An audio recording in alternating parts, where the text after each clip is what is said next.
Tout a commencé parce qu'un jour, quelqu'un m'a dit « Tiens, si tu devais mourir dans 3 ans, qu'est-ce que tu voudrais avoir fait avant ?»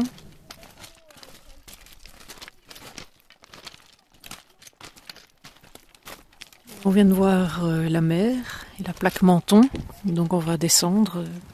C'est la fin des 3 mois. Qu'est-ce que ça te fait là? Je suis d'un côté content et d'un côté triste parce que là, la randonnée est bientôt finie. Au bout de ce qui avait été pour moi un rêve. Oui, il y a aussi ce sentiment en même temps où on l'a fait, quoi. C'est quand même assez énorme en même temps. Mais en même temps, c'était chouette. On a fait plein de rencontres. Voilà. Parce que les Alpes, c'était grand. Déjà, j'ai appris à voir les paysages. Et puis à m'organiser, à s'organiser pendant 3 mois avec 5 € par jour par personne. Et à savoir rencontrer les gens aussi. Oui, je suis aussi impressionné d'avoir vu les enfants grandir comme ça. Je sais pas, il y a plein de trucs. La rencontre avec Benjamin, ça j'aimais bien.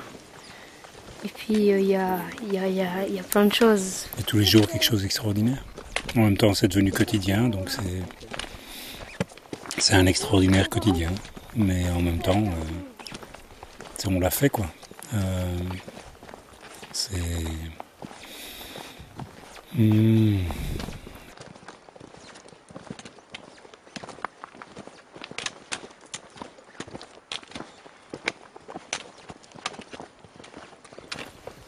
Dans ces randonnées, en fait, le plus dur, c'est juste de se lancer.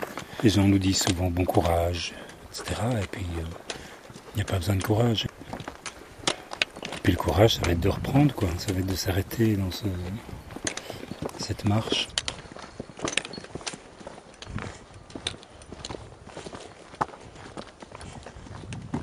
Ce qu'il faudrait, c'est pouvoir garder cette manière de marcher au quotidien, aussi quand on est à Bruxelles, et cette manière d'être ouvert au monde.